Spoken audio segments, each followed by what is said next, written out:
So put the folders together. Okay, it looks like we are up and running. Jason's just live on YouTube to make sure that we see. There's it. a minute. Oh, I didn't print anything, Jesse. Oh, I just had stuff, so I thought, Oh, this is one of my questions. Is, Run our own. You can take mine. but I'm also gonna pull them That's all up. fine.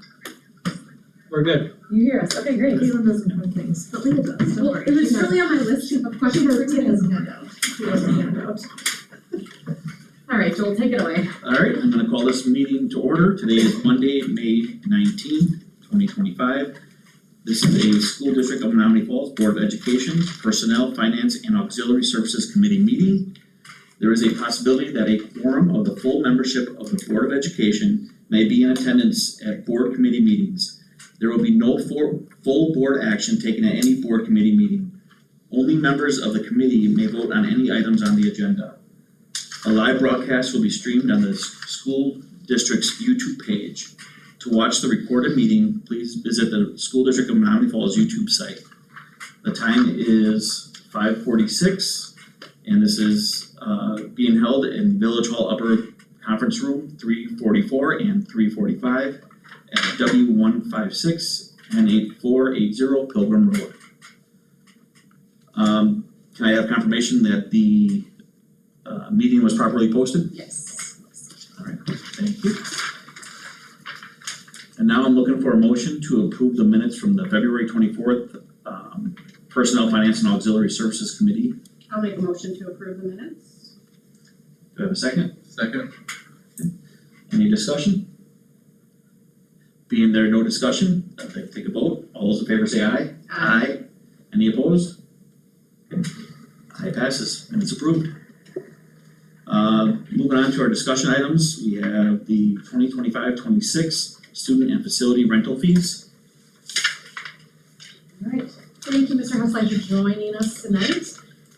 We will start with student fees and then move into facility rental fees. So I will pull up the documents that we have posted on board docs for us all to see. So I'll start with the student fees. Each year in spring, we review our student fees and essentially recommend any changes or none for the coming year. At this point, we are recommending no changes to any of the general school fees. We did do an increase in 23-24, which was the first time we had seen an increase in many years. And the fees have been flat for a couple of years since then. The one change, and all changes will be highlighted in yellow on the document that's posted on board docs. The one change we are recommending is a $10 increase to our career and tech ed materials courses. As we all know, due to continued increases in prices in this area, particularly food, our foods classes, lumber, our tech ed, any other tech ed materials that continue to increase, we feel that there is a definite need to increase this course fee by $10. We do estimate that increase will be a couple $1,000s, which will go directly into that department budget. That is the only student or athletic fee increase that we are proposing for the 25-26 year. Any questions on that before we go into facility rentals? No? So moving into facility fees, again, thank you Jason Hussline for joining us tonight. He is a significant part in our facility rental program and does an amazing job keeping everything organized and working with our affiliate and other groups that rent our facilities. So I have pulled up here the proposed increases for 25-26. The document is separated out by indoor facilities and outdoor facilities. And again, like I said, everything in yellow is a recommended change. So I'm gonna go through a little bit of the history here because you're seeing a lot of yellow on this document. The last time fees were increased for all of our facilities across the board was 17-18. Since that time, we have seen a large increase in costs in general, particularly as it relates to facility rentals, utility costs, and field maintenance costs. Since 17-18, which again was the last time that all of our facility rentals have seen an increase, utility rates have risen 29%. So every indoor facility fee that you see on this document is a proposed 29% increase from the prior year. And on the outdoor side of things, we have seen since 17-18 even higher increases in field maintenance costs and turf maintenance costs. Field maintenance costs have risen significantly over 100%. We know that's probably too high of a jump to make in 1 year. And turf field maintenance has increased by 79%. So after much discussion, we have recommended that we have a 50% increase, not larger, to our outdoor facilities. And you can see those again highlighted in yellow here. Our goal with facility rentals is not to make money. We actually can't make money. The goal is to just break even in order for us to maintain our facility rental program for our community partners. We know it's an important part of being a school district, of being a large public entity in the community. We want to be good stewards of our taxpayer dollars, but it's not an area that we should be seeing an expense. So we feel that this unfortunately is justified with our rising prices and helps us just recoup the cost of renting our facilities. I do have one more to add, and then I'll see if Jason has anything else to add, is we have in the past had a facility fee rate cap. So that rate cap was $15,000 in the current year, 24-25, the rate cap is $15,000. And we have two groups who are hitting that cap. We are proposing to remove the cap altogether. So that means anybody that would have hit it, now they just would continue to incur fees. We do see that there are oftentimes once they hit the fee cap, is a lot of additional facility usage still, so that takes away from, other groups. But of course, it might be needed, but it does take away from other groups who may utilize the same space. But at the same time, we still incur costs for those facility rentals and are no longer receiving any funds for that same rental.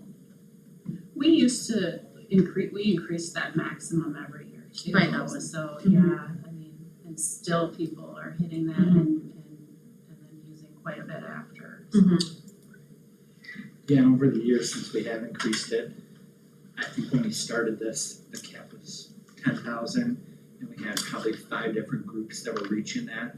And then as we increased every year, we've seen the number of groups that reach that obviously decrease a little bit. So like Caitlin said, at this point, it's 2 groups who are reaching that, and it's 2 groups that use a lot of facilities. So I think one benefit, there's multiple, but another benefit of removing that cap is, I think it just allows or makes groups think about and be more efficient with their facility requests as well.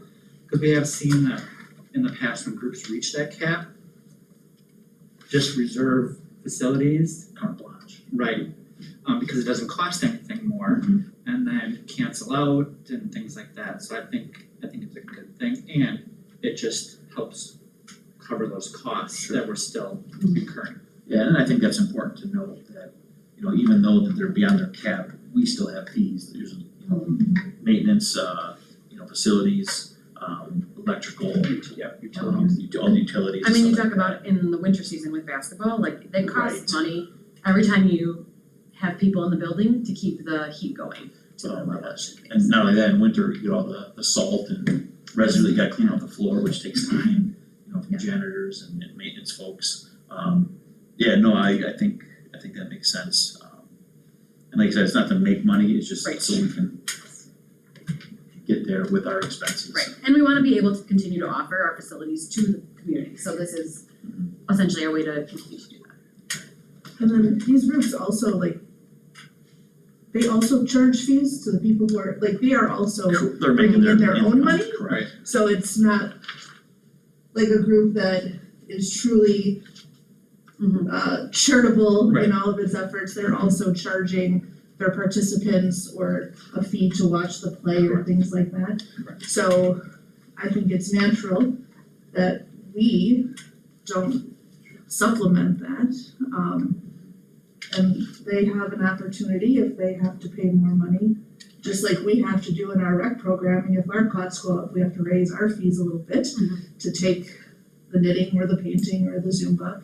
They too can increase their fees a little bit, to help them cover those costs as well. So they're not truly charitable organizations. They are, they might be a nonprofit, but they might be a for-profit, but they do have the ability to raise their own funds to cover it. What was the, rationale for not raising anything in the last 8 years. It's really hard. I mean, we had a lot of meetings on how do we identify how much it costs to have a space being used.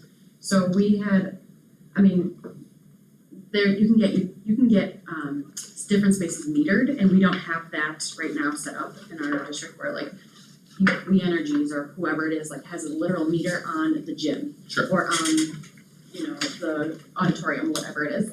So we had a lot of discussion, we being Jason and I and our facilities director, Chris Carlton, on how do we identify how much our spaces cost to utilize. And where we came down to it was, well, one thing that's very black and white and we can actually look at increases over time are utility rates. So that's why we looked to that 29%, and then for the outdoors, we're like, okay, so what makes sense? That's indoor, what makes sense outdoors? We looked at the turf maintenance and field maintenance. So that's how we got there. Okay. And to And your, then, go ahead. and to your point, I think moving forward, and we briefly talked about this, but I think that's something that we'll look at moving forward too, is those small annual increases, based on whatever's going on at that time. It is really hard to identify the exact increase in cost of facility usage, but as we know, everything goes up every year. Right. So I think we'll continue to look at that too, and do some minimal increases. And since then, I mean, obviously, like, we had COVID in the middle of that, so like, we saw in that year, in the COVID year, we actually went home in March, a decrease in our utility costs, and then obviously it jumped back up, but like, it was crazy there where it was like, what's the norm? Like, we weren't in the norm yet, now we're back in, I think, a norm, which is much higher than 17-18, so. I'm assuming we're also probably on the cheaper end, like if some of these clubs or things had to rent space at like a private facility. Oh, private. But I mean, we're still way more competitive, so we're still gonna Yeah. be If like, they're renting their at a choice. private facility, Yeah. they're gonna pay a lot more. Mhm. And it's hard to make comparisons from public, like school district to school district, because every school district does it differently and classifies their users in different ways. But you're absolutely right, if they were paying to use a private facility, they're gonna pay. And we shouldn't charge that, because again, we're not trying to make a profit, we're just trying to cover the cost and be a benefit to the community. And, Absolutely. It's better. And one thing I should share, just because this has been shared with me, so I did give, you've heard us talk about our affiliate groups, those are really the regular users of the buildings. And it's a lot of youth sports groups, patio players, but I did give those groups kind of a heads up saying, hey, we're talking about this and so forth. And the feedback, obviously nobody wants to see fees go up, but they were very thankful for the transparency and the one piece of feedback that I did receive from one of the groups that I said I would share with the board and the committee is the one group was a little concerned and just wanted the board to know, which I think most of the board members know, is that a lot of the youth sports groups feed into the high school program. So they just wanted me to share that information. And I do wanna point out there is an example in the board doc summary, because I think it's helpful to look at what does that actual increase mean in an hourly rate. So for an example of a gym rental for an affiliate group with 76% residency, which I heard from saying that's the majority of our facility rentals. That is almost all of them. Okay, so that's like the far right column, the cheapest column. Under the new rates, it's a $6 per hour increase. So that would be $6 more if they were reserved the gym for 1 hour than they were seeing the prior year. And then an outdoor example, a soccer field for an affiliate group with 76% residency, under the new rates is $9 per hour more than they used to pay. There are, for some facility rentals, a 3-hour minimum, which I believe soccer field is one. Yeah, the turf fields. Okay, so take that into consideration too, but just as an example of like, what does that actually mean for an increase in terms of dollar amount from one year to the next? So our next steps with this then would be to bring it to our June 3rd board meeting for discussion, and then we would seek action either that meeting or the following board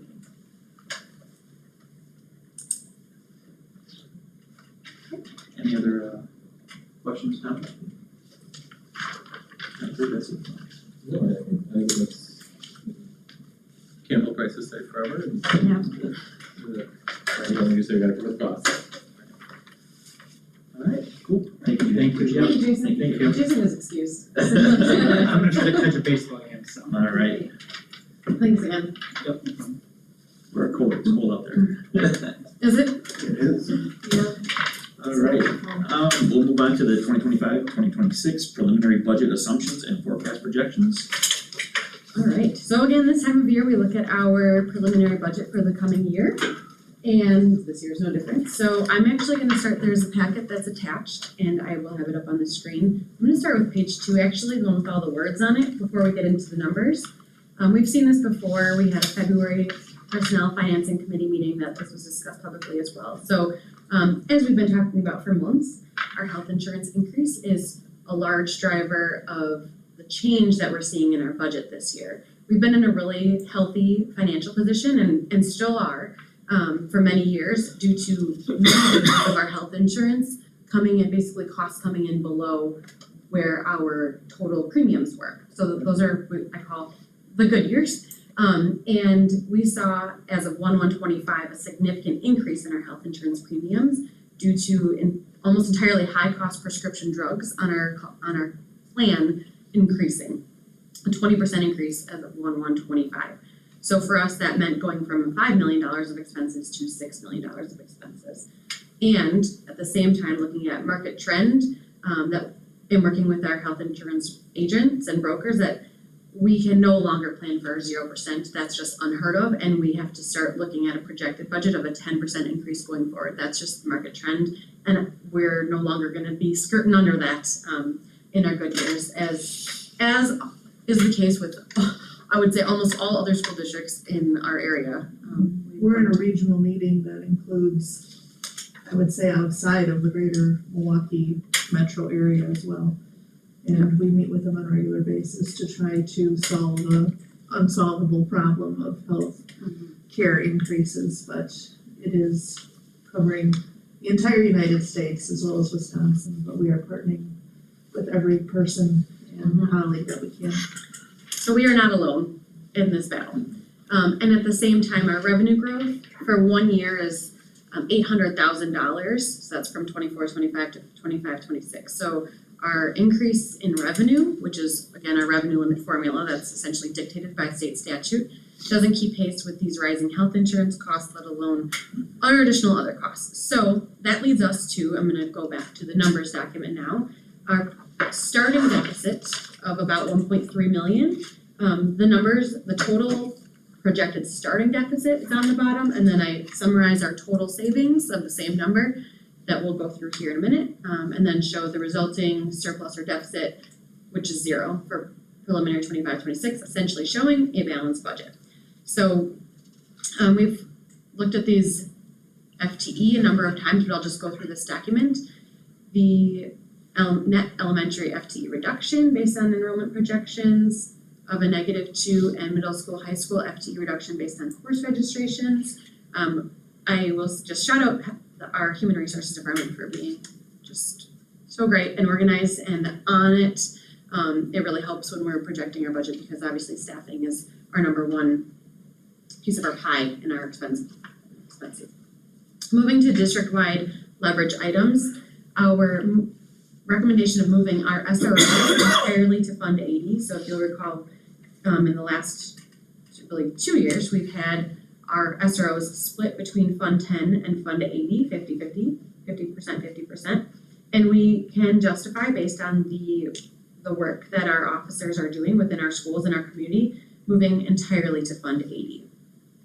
We have within our agreement with the officers, it completely aligns with DPI's justification of Fund 80. So now that we've been doing it for a couple of years, we feel confident that this is the right time to move the rest of those funds over to Fund 80, which essentially frees up that $100,000 within Fund 10 and increases the Fund 80 levy by the same number.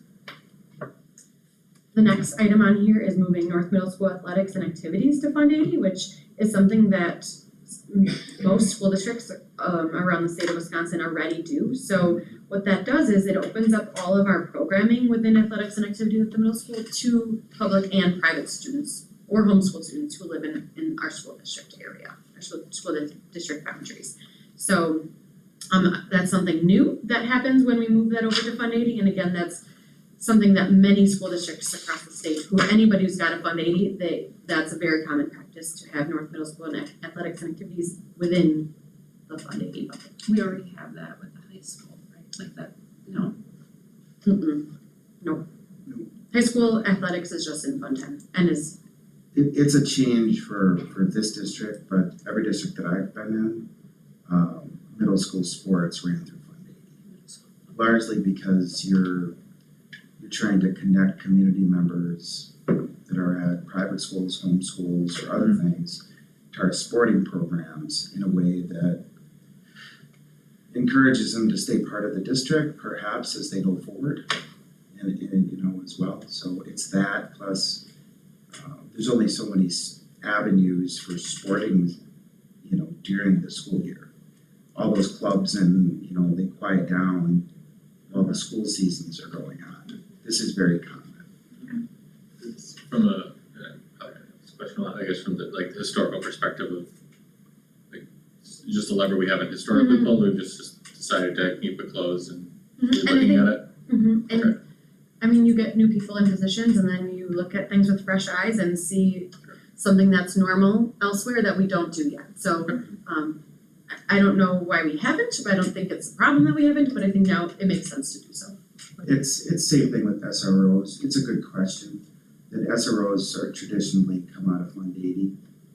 There's also a thing called Fund 46 that wasn't new to this district, but we brought it last year through this committee. And that's essentially a rainy day fund. So that's something that could have been started 10 years ago, but it's okay. We started it last year. Good question though. And So the next item on here is new hire retiree budget adjustment. So we know that as people retire and leave our school district, oftentimes they're oftentimes at the top of our pay scale. So generally someone who comes in is, comes in lower than somebody who's at the top of our pay scale. So working with HR on identifying what that savings is, and that number helps us balance our budget. So thank you to HR for, again, keeping things organized and keeping track of essentially the total. We've met the total. We've met it. We have realized the savings. Great. To talent development, previously gifted and talented program staff, we are well aware of. Leah's brought that forward in staffing updates and have that 0.5 FTE added to our budget. The next item on here is pharmacy benefits manager RFP, request for proposal. This is an item that is directly correlated to our increase in health insurance costs. Now that we are coming to the close of our agreement with our current pharmacy benefits manager, we are seeking an RFP to essentially find a new partner, and that will come guaranteed with cost savings. It's kind of the game that these companies play, and you get to go to a new one when you're ready, when the agreement is up and you go to a new one, you see cost savings. They're 3-year contracts, and your first year, you see savings, and every 3 years you hope to realize that. And I will say this number is representing 6 months worth of our health insurance plan, because our health insurance plan is on the calendar year. Right. So this number is significant, whatever 283 times 2 is what the full calendar year of savings will be with our pharmacy benefits manager, PBM. I was gonna comment that it was quite specific, that number. Yes, so, and that number There's comes from, actuarial work yes, that comes from our consultants, but yes, it is a very specific number based on those estimates. their work, me and Caitlin and Leah's work in HR and business really started in earnest in January on this. This is really the culmination of a lot of time, actually before that even, over the holidays, in order to start building this up, because we started to see these huge 1.6 million RX increases, and we needed to do something. Because obviously we only make $800,000 new dollars every year from in new money, just in order to keep us solvent, which we are. At least for this year. So the next two items then, I'll go through, and this is, up for committee discussion. So we have health insurance reserves in the amount of over $7 million, and those are from our good years. So this is the benefit of being self-funded, is that when you have years where your overall plan costs come in less than the overall premiums that the district has put in and employees have put in over that year, we realize those savings rather than the health insurance companies realizing those savings. So we are proposing to utilize some of those savings. Again, this number is very small when I look at the total of just over 7.5 million. I'm just gonna do some math real quick. Looking at less than 2% of those reserves. So this is very safe, healthy, not alarming whatsoever, and is the reason why we have health insurance reserves, so that when we have a year that's so dramatically increased, that we are able to make plan design changes in the timeframes that, they come naturally to essentially, reduce our costs. Now, initially, when we reported in February, this number was a lot higher for health insurance reserves, correct? Correct. Like over 400,000. That's correct. So and that's why we broke out the pharmacy benefits manager change and that cost savings there, because that's a huge amount, and doesn't cut into using any reserves. And that's something that we would recommend regardless. Well, we don't really have a choice, we have to go out to bid Yeah. because our contract is expiring, so. And the specific number there is, I'm assuming it's essentially just It's to illustrate difference. us to get us to Yes. zero here. Yes, so maybe I should have flipped the two, because the next one is looking at new open enrollment seats, 20 seats at our high school. So we are looking at 10 freshman seats and 10 sophomore seats. Some context with open enrollment, where should I start? I think I'm gonna start with our graph, which again is in the attached document, but I'm going to show the history of open enrollment first. So on this graph, the open enrollment history and projections, the blue is open enrollment students coming in, and the orange is open enrollment students going out. The dollars follow the student, so if we have students coming in, wherever they're coming from, that district pays us about $8,900, and if the student is going out, we pay whatever district they're going to, $8,900 roughly a student. That number does go up each year. It's not tied to the per pupil increase within the revenue limit, but it does go up each year. Over time, you can see where we've been in terms of the ins and the outs. For the first time, we're looking at a projected expense, a significant expense. So I'm gonna go to the next graph here, which is the net revenue or expense. Back just not more than a decade ago, we were bringing in over $1 million in open enrollment net revenue because we had more ins than outs. This year, we're looking at just about a break even. We're probably, because it's a point in time and we actually count the number of days a student open enrolled in or out, we're looking at a small expense, but relatively break even in the grand scheme of things. And next year, for the first time, we're looking at a projected expense of over $300,000 for open enrollment. And it will say it's the combination of our overall revenue limit, being one of the key factors within there is the per pupil increase that the state gives us. That number has not kept up with inflation. Our overall membership, resident membership, has been flat or slightly decreasing, which again doesn't result in additional revenue. So we have a combination of factors. Another one we just talked about significantly is our health insurance increase of over $1 million, over $1.6 million within 2 years. So the combination of these things is unsustainable. So in order to combat this negative 325, we are proposing, because there is space at the high school level, 20 open enrollment seats. The little weird thing about the timing here is that the board is not right now, like you guys are not approving seats at this meeting directly correlated with the budget. That happens at our June Finance Committee meeting is when we'll look at open enrollment seats. So part of our policy is that in January, this is all school districts across the state of Wisconsin, we approve or not open enrollment seats, and at that time, it's too early for us to tell what registrations will be, so we recommended 0 new seats. Our policy says we can come back after the first Friday in June with a recommendation of seats. So that means we could come June, July, August, but we wanna make sure obviously we get to those families before school starts.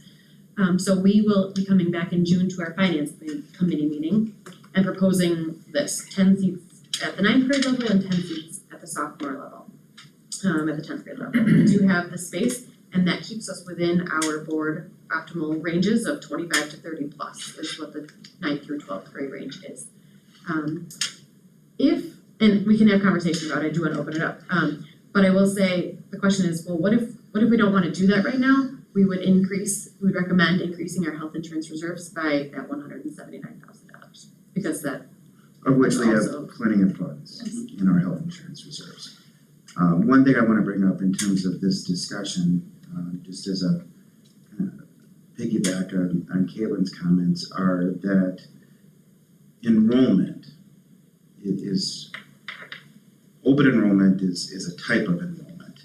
We have enrollment that occurs all the time. Like, we're constantly enrolling and I wanna bring that up because there's certain enrollments that I think are heard about or known about just through word of mouth or whatever, not just for whatever reason, that is not open. We haven't had open enrollment in this district for a decade. a decade. So, but we have open enrollment students in the district. Those two statements seem contradictory, and some of them have happened in recent years. And I'll give you an example. Now, This many, yeah, over 100. right. So, some of them are legacy that have occurred before the 10 years, but some occur because statutorily, students live in the district for over 21 days, and then for whatever reason, they might move to a different district. The law says, not policy or that isn't up, that we can't stop this. And what I am talking about isn't open enrollment, but I'm going through the example because I think enrollment isn't something that's intuitive, right? So enrollment will happen in a lot of ways. I'll explain one. So if somebody lives in an apartment for 2 years, or a house, doesn't matter, somewhere, and they legally live there, but then they have to leave for whatever reason, right? And they live in the next town over, but they wanna stay here. The law says they can and must, we must, do give them a tuition waiver and then they get open enrollment the next year. Now, that is an open enrollment that comes before the board. Okay, you don't approve or not approve that open enrollment. Those happen, those are just statutory, right? So I just wanted, that's one example. There's other examples like third-party enrollments, or if somebody's living with a third party. Those are legal and we do them all the time. Like our enrollment, we even have a special office where we're just constantly bringing people through. So I think this is often misunderstood. Open enrollment we're talking about isn't any of that. It's none of those other things. It's randomized and there are certain rules they have to attend. If their attendance isn't very good according to state statute, not our rules or policies, if they're not attending at a high enough level, that in and of itself can discharge them. And then they have the same disciplinary as any other student, but it's very strict with their attendance. Because if you're an open enrollment student, there's no transportation. So there's not a transportation component. Now, there's lots of other ways that students enroll, like McKinney-Vento, which is a federal thing. That's homelessness. We have multiple students in that situation, and in that situation, we do provide transportation. So I'm just throwing out these nascent examples because enrollment it's deep. And we have whole positions up here that are assigned to just enrollment to make sure that we're on top of it. So Well, so can you describe what this, you said there'd be 10 freshmen and 10 sophomores, and then what we would somehow this gets advertised that the Menominee Falls School District is participating in open enrollment, if like families from anywhere will then put their names in, and then like you said, it's a lottery, and this, yeah. So the enrollment period is February through April, which has passed. So even though we had no seats, families can apply up to 3 different districts. So we had over 300, I don't know the number off the top of my head, but over 300, maybe over 400 open enrollment applications. For all ages, Even though not we- necessarily All- freshmen, Correct, sophomore. all ages, Yes, 4K, even though it was public, that we didn't have that we any had 0 spots. seats. Families still submitted their application, and they might have submitted for 2 other districts as well. Right. So now we have that pool of applicants. What we did last week, statutorily we have to do, within a certain amount of time, is do a lottery. So we did a lottery with all of those families, and, so it's Even if- randomized. Even if they weren't freshmen or sophomores? Correct, because They don't tell you. we've been doing a lottery, statutorily we have to do it, so we've been doing a lottery for the last 10 years, even though, so like literally, it's like hours in this room with the randomized list of students, and then you pull the student to make sure if they have a sibling, the sibling gets the next number in their own grade, and you just go student by student. So what we end up with is an itemized, basically a wait list, itemized is maybe the wrong word, a wait list by grade for all of those students, and it was done in a random way, so we call that our lottery. So that was done over the last 2 weeks. And we're required to do it, we've done it for 10 years, every district has to do it, even if they're Yep. accepting those So, funds. yeah, so we've been doing it, and now the thought is, well, if the board approves this in our June and July meetings, that we would use that. Previously, we've had no seats and we just did it, and then it just sat there and we didn't do anything with Doesn't it. go anywhere. So what we would do then is take a look, if this is what we did, our 10 at each level, we would look at our 9th grade list, and then we go down the list and we send the 10 letters out to those families. They have 10 days to get back to us, and if they say no within those 10 days, then we go to the next, number 11. So, And what if one of the students for 9th grade has a 3rd grade sibling, does that person get no, so now they're gonna potentially, if they Yep, accept they it, they're may gonna have have two one different kid that schools. goes Yep. here and one kid goes. And we're closed to special education, Thank you. we don't have, I don't know if you mentioned that. I did not, no. So we're closed to special education, and we're not going to have any extra special education spots. We would be closed to special education students. I mean, in ideal, realistically, special education should have been identified way before freshman year. Exactly. Which opened. And Which is one of the benefits of having seats at the high school level is, that's really that's an area that, say, could come back and bite you cost wise, if you are having a 2nd grade student who hasn't been identified in their prior district join you, and we've identified them now as special needs, and all of a sudden they're at Richardson School, or we have to hire a one-on-one aide, we've just incurred additional costs, which is not the goal of open enrollment. The goal of open enrollment is essentially to maximize your class sizes that your teachers that you already have without adding expenses. So our lowest pupil to teacher ratio, I believe, is the high school, Yes. right? And they lost 63 students year over year, graduating senior to incoming 9th grade class, 63? Mhm. Yeah, 63. So it's a 63 student drop, and they're relatively stable with their staff there. Their staffing stayed the same, Yep. and then it actually went up 0.5 in high ed, even though they reduced by 63 kids. And they, district-wide on average, have the lowest class sizes. And eventually when you get that low in student per teacher ratio, that's where you start looking at cutting courses and staffing, because the enrollment's not there, correct? It is something we're gonna have to look at for the high school next year, no question. Because we have larger class sizes still, even though we've been working on this since I've arrived. And we've done a good job of getting there, but much larger class sizes at the elementary and the middle school level. On average, correct? On average, yeah. Correct. So that's a systemic problem that we identified 2 years ago, but that takes a lot of time. This is a way to bring up those averages. Like I said, there's 63 students lost based on a larger senior class and a smaller 9th incoming ninth grade class. Sure. So a loss of 63, but you're talking about adding 20. And what is, just for reference, the Or whatever, the go ahead. the freshman, the current freshman class that will be sophomores compared to the graduating class, is that also comparable, or are they? I don't have. Okay, I was just wondering if like, if the incoming freshman class is an anomaly, or if it's kind of this Oh, trend. no.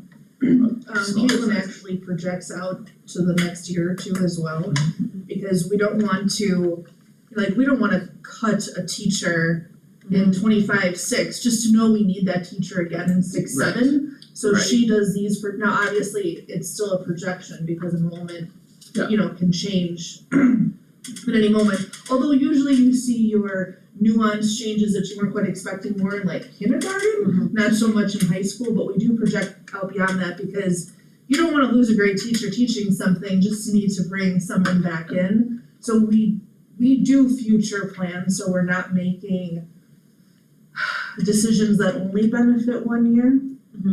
So we prepare for that. That same sort of example with the adding the full-time tech teacher, which is 0.5 more than anticipated. It's because we saw some growth in tech ed and a drop in other pure elective areas. So it makes sense to try to grow that even more, if possible, but maybe it won't work out. But, the overall numbers at the high school are down 63. Sure. Year over year. We also, as part of an extensive exercise to make sure that this makes sense for our high school staff and caseloads, is looking at the core courses. So to make sure that there's room, obviously. So we worked with our high school counselor area and looked at their registrations for next year, mainly looking at English, all courses, but mainly looking at English as the highest average students in a classroom. So that puts ninth grade at an average for English of 26.3 students per class, and at the 10th grade level, still under our optimal range. So their average would be 24.4 at the 10th grade English level. And what is the, I'm sorry, what is the, The range, what is the top level, or what's the board? 20, it's literally says 25 to 30 plus. 25 to 30, okay.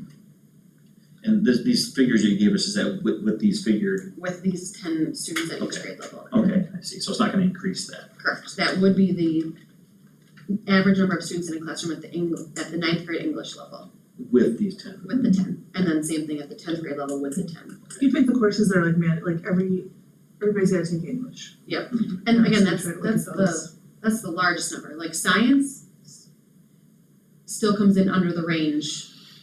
Social studies still comes in under the range, math, there's no requirement, like, no hard requirement like there is English each year, I think, so, the 10 and 10 feels very doable, very justifiable from a numbers perspective. And the principal and the rest of the administrative team were a part of the conversation and felt that this was also doable. We didn't make it in a bubble up here. Yes. And I personally did talk to the principal,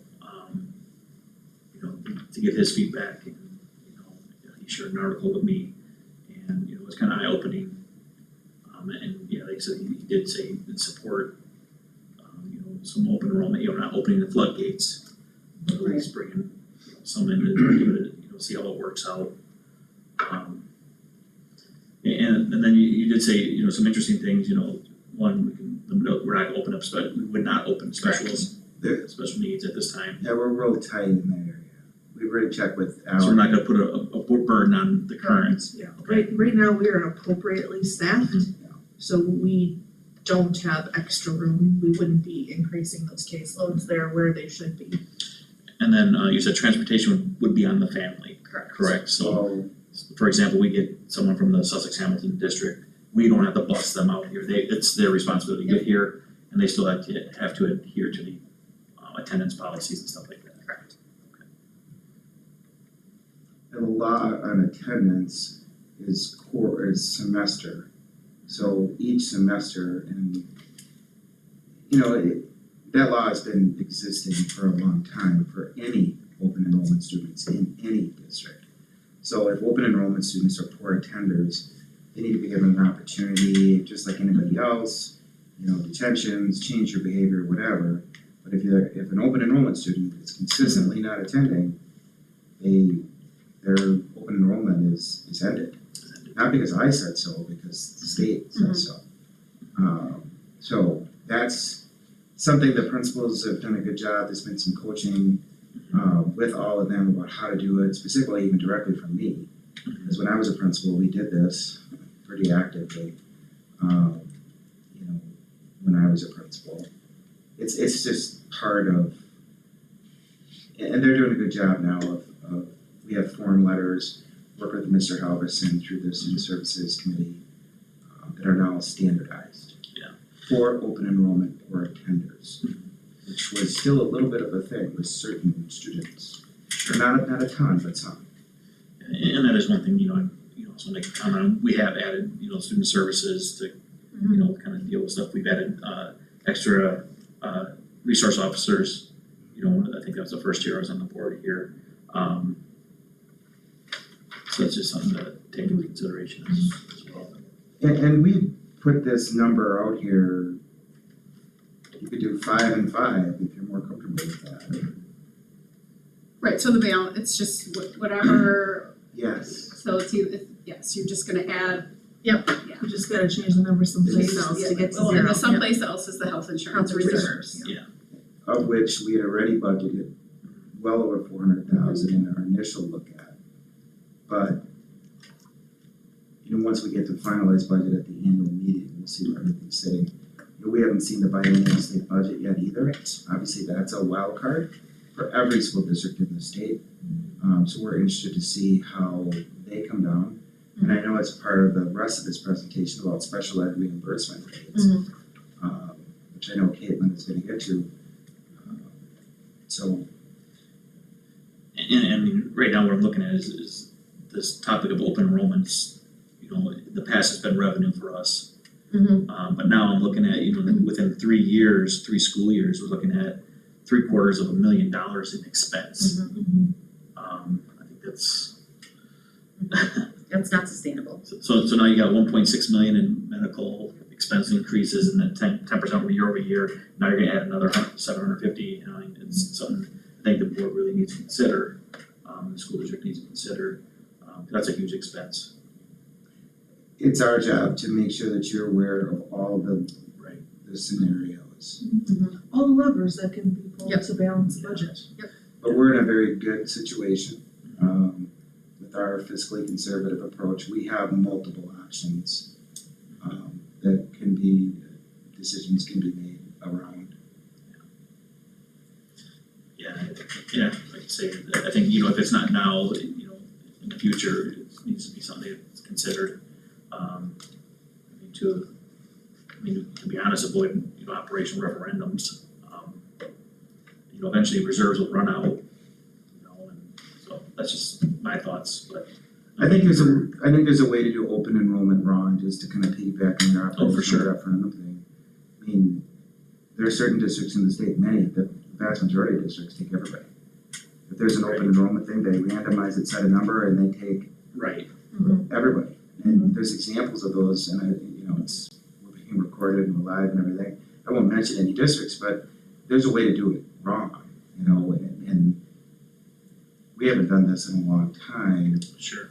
We're just making sure that you're aware of the options and the projections. I think operational referendum, right? I will use one district that's not in the greater Milwaukee area, because my son is a teacher there.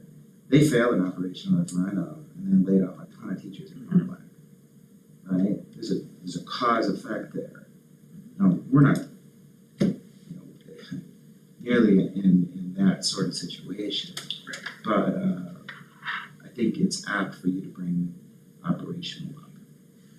And then the other thing, I know we talked about, possibly looking at like the virtual schooling, because we did a survey out to the families and why families are enrolling out, what has become of that? Yep, we're working on that still. We're piloting, it's a good question. We're piloting, full-time virtual with a couple of students on a needed basis. So Ms. Regal, Mr. Halverson, myself, along with the high school principal, cause that's a lot of times where that full-time open enrollment occurs. Mhm. We've been working on a model to bring forward, full-time capacity, meaning in the registration handbook for the 26-27 school year. So virtual school, we do not have full-time virtual school in the schools of Menominee Falls. But our goal is to have one operational by the 26-27 to help alleviate that, or some of that, you're right. Yeah, That's a good point. that would. In other words, cut into students that number. are living here and leaving and saying, hey, we would have stayed if you had a full-time Mhm. virtual school. Yes, we're working on that, and we're actually piloting some full-time virtual options. Working with Ms. Rebel, Mr. Halvis, and Mr. Gebauer, I'm being kept up to speed on it. There's a couple of situations that we're definitely working on. Have you reached out to other school districts, see how they handle that? Absolutely, Mhm. and met with them. Did you ever ask them, feedback, is it highly used, is it? Well, certainly. Okay. I had 50 a year in a smaller district before coming Oh, here. virtual, okay. Oh, yeah. 50 full-time virtuals every year. No less. Sometimes I had a few more, but they never entered the brick and mortar. Sure. It's something that we need to do and that I'm committed to rolling out, but rolling out well. And even though virtual, they would still be able to participate in the sports and activities and Yes. clubs and everything too. Yes, they can be involved in all those sorts of things. And they're not open enrollment at all. Mhm. They're just students that are living in our district and are wanting a full-time virtual option. Think about COVID, right? I don't mean to bring up the words, but that's hopefully in the past, but I was surprised that it didn't exist when we came here. We do have some virtual partners and virtual things that we do, but it's more on an a la carte basis. But we're working on the full option, so So lots to consider. there are, we're working on that. So is it cool if I move to the special ed piece of this? Why? Go ahead. Actually, I was curious, I know you're a new board member, what your thoughts are on open enrollment, because it is something that we haven't had in quite a while as far as new open seats. Mr. Munoz had kind of given me the lay of the land, previously when we had talked of just kind of this graph. And yeah, I think it makes a lot of sense if if you're paying the same amount of teachers, if the principal being in favor of it, if you, Mr. Munoz had shared, I think some research on the topic, with regard to test scores and things like that and the impact. You think about maybe counter arguments, right? Like, what counter argument can I come up with in my head, and is there data that can squash that argument? So yeah, I would be in favor of doing it, especially for 20 or 63 less, where we have the same amount of teachers and we're bringing in 20. I think seems like a reasonable option. Use less of the reserve fund, and like you said, it's like 2% then of the reserve fund. So you're still gonna lose out to inflation, but in theory, even with conservative investment, you could still grow that reserve fund even though you're using some of it this year. Yes. And balance the budget. I think there's a lot of it makes a lot of fiscal sense to me.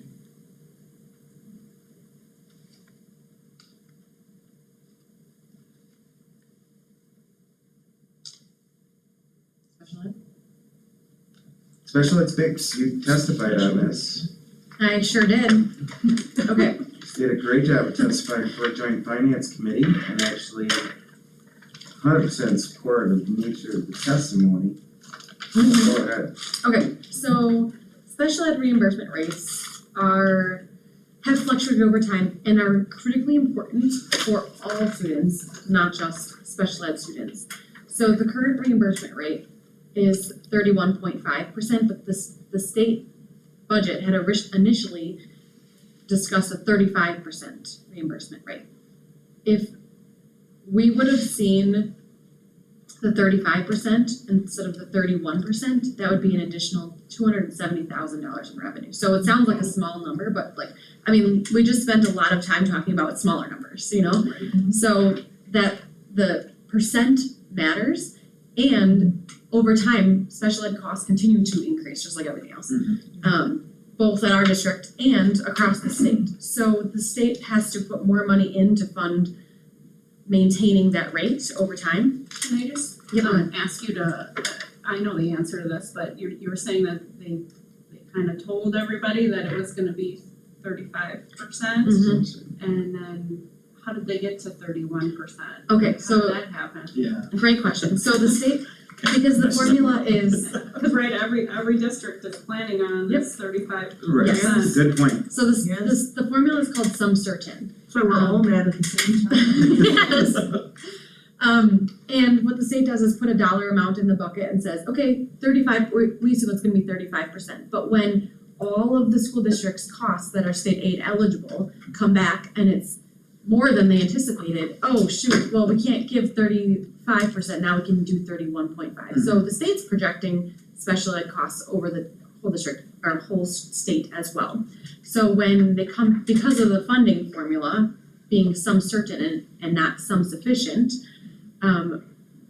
we just get, well, the bucket wasn't big enough, so then we get whatever the percent is with the size of the bucket. If the state moves to a sum sufficient model, essentially that means the percentage is what we get. There's enough money to fund that at the state level. So they kind of flip the calculation essentially.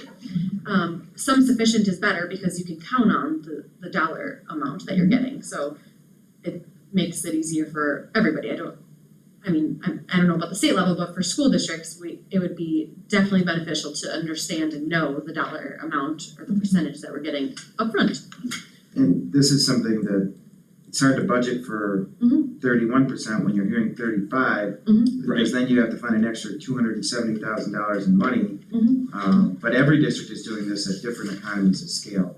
Part of Caitlin's testimony before joint finance about a month and a half ago, something like that, was based on a lot of this information. So it's the same, it would be the same for any other district with some different numbers and different dollar signs, but our perspective, which Caitlin did a great job of representing in front of joint finance, is just higher is great, but make sure we get what you say. Right. Yeah. You know, I mean, because people use bigger numbers, 40, 50, 60, I've even heard 90%. And I more live in, you know, planet reality, and I'm like, if you say 38, then I'll take 38 Absolutely. as long as we receive 38 Right. and not 31 and a half. Because then when you find out expenses are higher and they run out of money, there's no extra money. So, I mean, that was in a nutshell, you know, the presentation. And of course, we want more special ed reimbursement, everybody does. But that's a political decision at the state level. We're just hoping that people understand some certain and some sufficient. And it's happened over multiple years too, Yes. so you're taking that ding Every every year, which, you know, at some point is negatively impacting the compounding of your budget.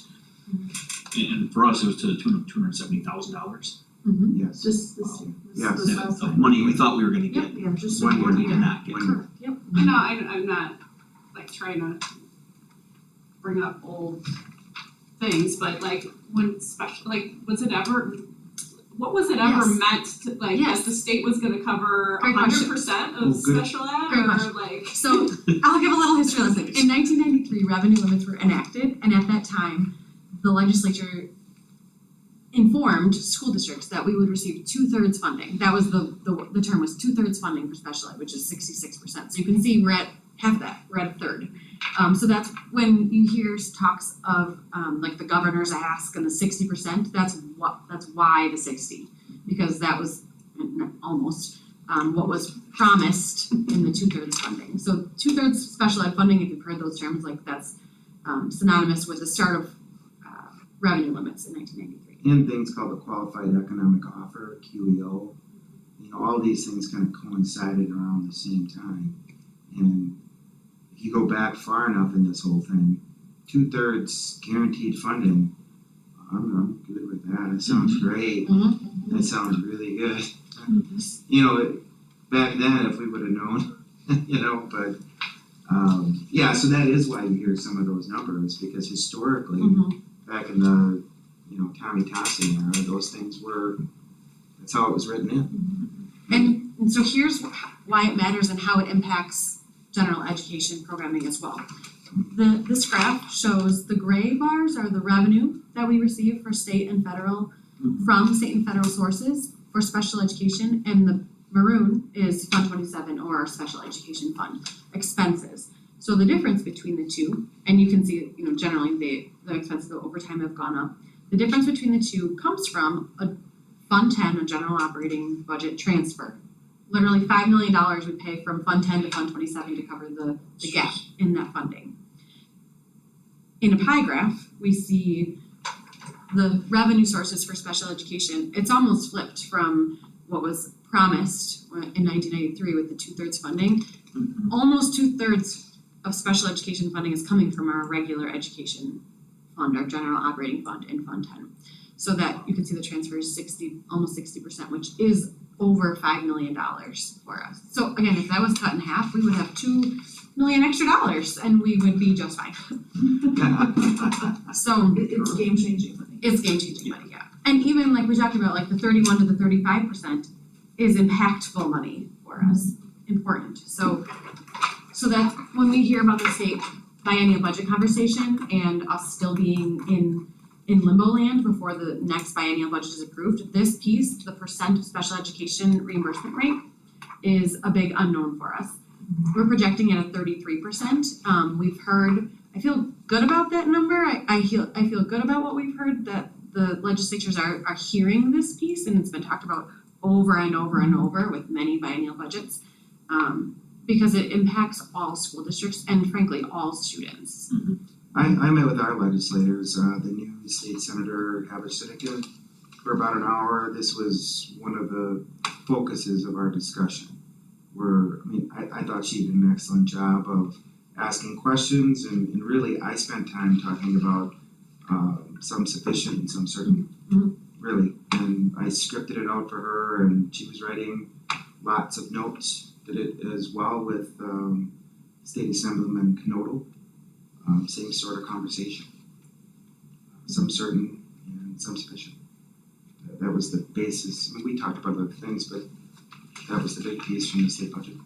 So this will be one of the key components we're keeping our eye on with the state biennial budget process. Right now, the conversations happen through May and June. We hope to have an approved budget before the end of June, but oftentimes it doesn't happen. So we generally go into, every other year, we go into our next year's budget, our next year's prelim budget with factors still unknown. So this will be an unknown for us. And then the last piece I wanted to talk through with the committee is essentially the 5-year,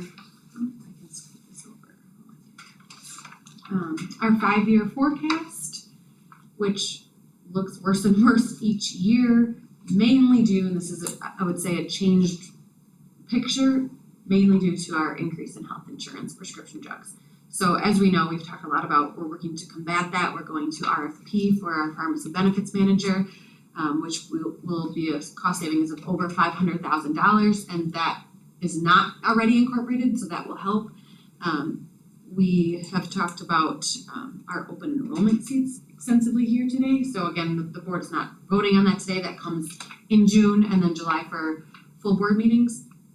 But that would be compounding help in a good way, helping our bottom line. And when I say this, I'm looking essentially at the red or the surplus deficit over time. I will say for 25-26, we are looking at a balanced budget, which is a great place to be. And I do want to point out that our overall levy is a small projected decrease of 0.3%, so going from $39.3 million to $39.2 million. And our mill rate is a small decrease projected as well of 1.29% decrease from $7.09 per $1,000 of equalized value to $7 per $1,000 of equalized value.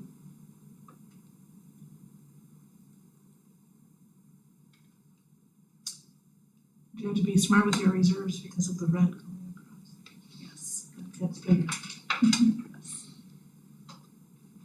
A state biennial budget that has a significant increase in special education impacts this picture, and there's a lot of factors like it's hard to look 2 years out, let alone, multiple biennial budgets out. There's a lot of unknown factors at that point. I mean, I think since I've been on the board, I think special ed has been around 30%, Mhm. 31, like, so I mean, I'd love to say, like, I'm optimistic that they're gonna give us, they're gonna give more than that, but then for them to say 35 and then, oops, we don't have enough, I'm not, gonna count that, that there is gonna be some significant change. What's the big driver of, I guess, the 23-24 surplus to being 3 million negative back to zero? That's a great question. So if you looked, this is essentially the use of carryover over 2 years. So this is, I'll call it like timing discrepancies over 2 years. This 2.9 million is just under the surplus from the prior 2 years. A big driver of that is the chiller. The North Middle School chiller was over $1.3 million. And then there's other division carryover, budget carryover. We have We'll see it tomorrow on the tours that we're doing, but we spend roughly $1 million a year in maintenance and upkeep. So they're like mostly carry forward capital expenses yes. that got annualized. Yeah, it's a timing, it's just a timing issue. Okay. If this went back one more year, it would help tell the picture because the 2.9 million uses the prior 2 years. That's helpful. The roofing work this summer alone is about $1 million that we've already projected and put into place. And the chiller was actually realized this year, Correct. 1.3 million. but budgeted for last year. Yeah, we had, Yeah, so that's the discussions, yep, carryover comes Yep. from, yep. Yes, exactly. that's on top of the roofing projects over 2 summers. Correct. Which combined are Mhm. close to $1 million just in roofing. Just in the one building. So the good news is for 25-26, with all of the conversation we've had tonight, we're looking at a balanced budget. More information to come in June committee meetings and then July and August board meetings on open enrollment seats. One thing that wasn't brought up, but I know is coming up in future committee meetings or whole board meetings, probably committee first, is land sale. That's also not figured into any of this. Alright, so that's something that came up in the strategic plan and that has been discussed a little bit, kind of on the edges. But that'll be coming to this committee in the near future as well, I Yep. believe. Yep, we're still waiting on our second appraisal, so Right. once we have that, Which is still one-time money. Right. one-time money. Correct. Come on in.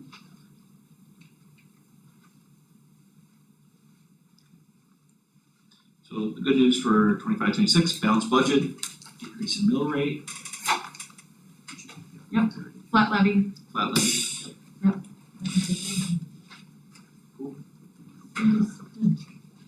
So this would come to our June 3rd full board meeting for discussion. Unless I hear otherwise.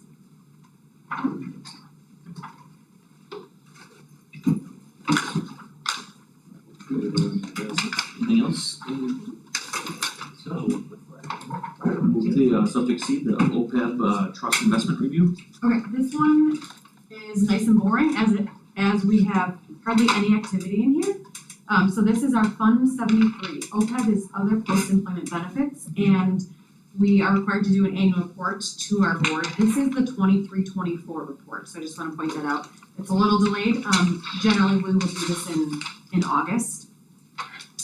What's on this document that's attached in Board Docs that I can pull up right here is what's mirrored in our financial statements and that our auditors from Baker Tilly reported on. So none of this is new. It's just we're required when we have a Fund 73 to report it separately in a pull-out report. So you can see our 2.6 million in Fund 73 OPEB funds. That's what we refer to, and this is where they are. Over the year, we've earned interest, and then we also have charges that we pay annually. So the net of those, we are an increase in our overall net position from the prior year of just shy of $125,000. That is the main gist of this report. I do want to point out one other piece on page 2 is our investment alignment, like where we are in terms of the growth scenarios, and all of our assets right now are in ultra conservative income. I was hoping to get some consensus from the committee here on looking at and having conversations about moving potentially to a conservative growth instead of ultra conservative growth. I think we might be able to maximize interest at a higher rate in a conservative growth. So I would look at work with the OPEB trust and CISA, and PMA is our financial advisor with this trust, and look at how has that performed over time versus the ultra conservative over time, and then bring that back to the committee. Are you seeing? I'd be open to Yeah. see the, Okay. the review. Okay, we don't have to approve anything, I didn't list it for action, but Right. just make sure that you guys are on board with. Are you talking about moving all 100% over to conservative We growth, could or do- just 50-50? You know, 60-40? we would have a conversation, so Okay. we'll see what that So you bring the investment company, like somebody would be PMA. talking about, PMA. Our OPEB position, most districts in the state struggle with OPEB position for 73. We're positive with that fund and project that going forward for many years. Yep, so right now we don't have any expenses aside from just the fees that are associated with having a trust in here. So we have these funds that are to be used only for retirement benefits in this Fund 73 until our board decides to utilize them. And only for post-employment Only. or Only. So retirement. will we be using that for like the wind? The $5,000 incentive, yep. Yeah, Mhm. And so obviously we haven't paid any of Correct. that out, and this you Yep. said was 22, 23. 23, but 24. 23, 24, so we'll be Yep. seeing that on the next, Yep. like, maybe not even the next. Not even, because report. those start You don't in start until August. Or until till- September 3rd, the September 30th check, so they start going out. Yeah, so Well, nothing They don't will really be go out, they go into your 24, TSA account starting on the September 30th payroll. you know, we did some looking around on this a little bit, and the school district of Menominee Falls has one of the healthiest. If you served over 20 years as a teacher, we're extremely competitive at what we offer, post-employment benefit. Mhm. One of the few that still has. One of those very few in not just Waukesha County, Milwaukee, greater Milwaukee area, the whole state. It's an extremely positive number that we would like to continue. And I will say, those districts who do still have it, oftentimes have grandfathered staff in, like have closed the window in some given year and have grandfathered staff in, so we still have an active, open flowing.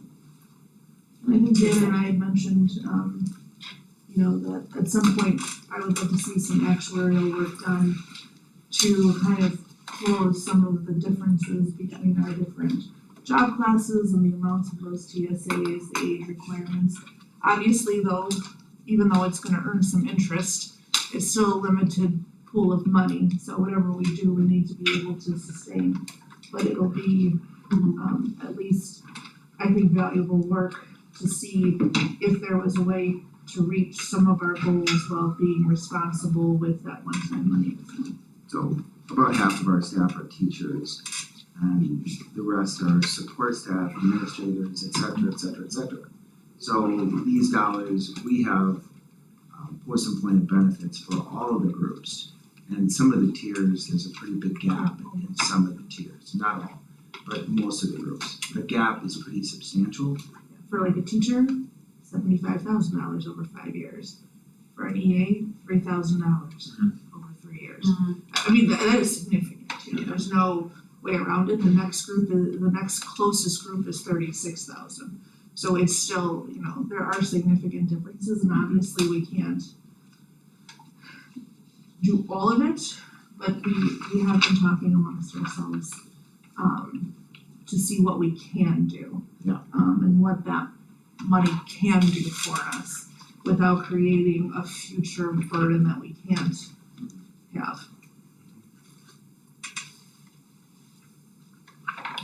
So that's it. You don't need an approval on this or anything, it's just, we just bring it forward annually. Any other questions?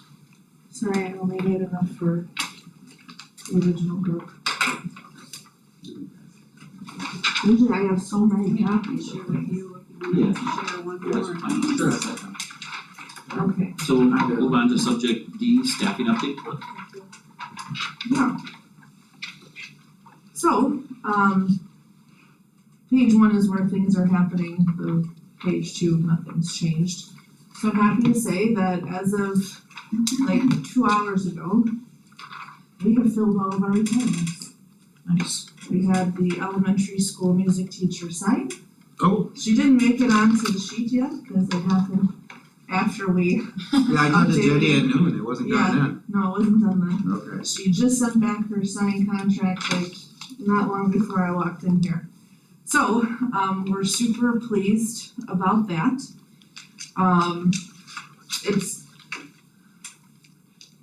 It's really one of the reasons why we do ask retirees to tell us by February 28th if they do plan on retiring, because by May 19th, we've actually closed that recruitment of retirees, and that's Amazing. awesome to be able to do. Because then you get those done so you can move on to the people who might resign, over the summer, but we have, high hopes for not having too many of those either, but they do happen. But we're really excited to be able to have finished all of that recruitment. Principals are extremely happy with their candidates. It's usually always been their first candidate. We have the one that left us for a closer school district to our house, but we've been really fortunate to be able to have teachers join us that the interview teams are super excited about, and they're excited to join us. So at the very top, we're in the interview stage for those 3 new administrator positions. First and second rounds are going on this week, and they're going well. My goal is to have that information to the June 3rd board, because we would love to see a July 1 start date, because these are 12-month positions. Obviously, we know that most of these folks were on a 10-month contract, so they might have a vacation plan somewhere in there. That's fine. We always work through all of that with people, but the goal is the June 3rd board. Then we did just recently, it's probably the easiest to tell by looking at the far right where you see a blank space. We did just have an early childhood teacher resign, and that's just been posted. And we have some NAs, and then we also have a library media specialist that just got posted maybe a week or so ago, and that's it. So there is that 0.5 math teacher at the high school. We're kind of waiting to see where numbers come in on that. So Dan's kind of hit the pause button on that to see if it's something we do need to fill or not. So that one is kind of a to be determined, to see what we need there. So things are going really well. We already have multiple applicants for the 2 that are recently posted, so we feel good about that, and the teams feel good about that as well. I actually do still have 1 person on the leave that wants to come back, and I don't even have anything for her yet. So I'm hoping something at the elementary, if somebody's going to leave, I'm kind of hoping they're a regular ed elementary teacher, so I have a spot to bring back somebody who took a leave of absence last year. She's looking to come back. So all in all, I'm happy to answer any questions, but we're feeling very positive about where we are in the season. I think I got an email this morning. We've had just over 40% of our contracts returned to us signed. And they've only been out for 4 days, 4 work days in the hands of teachers. That's really good. So we're thrilled to have, now I don't know if people knew that I send my survey to the first week's worth of people, and now they're all gonna get my survey, which is gonna have a lot of survey data to go through, but we're really excited to. Your stay My stay interviews, yeah. I let the secret out on who gets them. It's the first week of returning your contract, because I feel like that meant you really meant to stay. If you were that excited to get it turned back in. I talked to 3 hiring administrators today. Mr. Bauer says things are great. He's excited. I talked to Mrs. Kobars. She's excited about, they did most of the hiring between those 2 buildings, between the high school and the middle school. I also talked to Mrs. Tamlickson over at Valley View. She, at the time, the music teacher wasn't done yet, but I knew the offer was out, so Yes, looks at the time that I talked to her, Same day. and now, Yeah. that we have a contract signed, so that's great, so she was excited as well. So obviously we're thrilled when people wanna come join us and it's going well.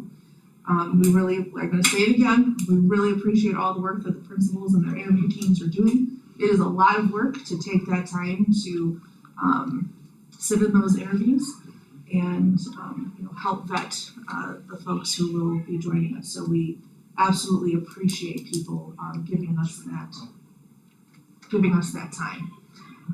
People usually want to be on an interview committee, so that's the nice thing, they love to be a part of that decision making, but we're very thankful that people are willing to be on those.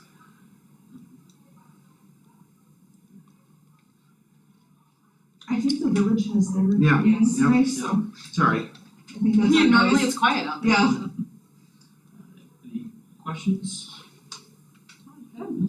It's very positive, Yeah. very positive. and we'll have a hiring update at the next board meeting as well, correct? Yeah, I'll bring an Yes. updated one of these to the June 3rd meeting. Excellent, Usually my rotation is committee then board, committee, board, so whatever board meeting is immediately following the committee, we'll be bringing it. I mean, usually just through August, because after that, we don't really see too much happening. I mean, if for some reason we did have something significant, I'd bring it, but usually over the next couple months, it'll go through August and it'll go committee then full board. And it doesn't require action, it's just an informational update. Very good. Alright, I think we've come to the end of our committee meeting here and I'm looking for a motion to adjourn. I'll make a motion to adjourn. We have a motion, we got a second? Alright, all in favor say aye. Aye. Any opposed? Alright, meeting's adjourned at 7:06.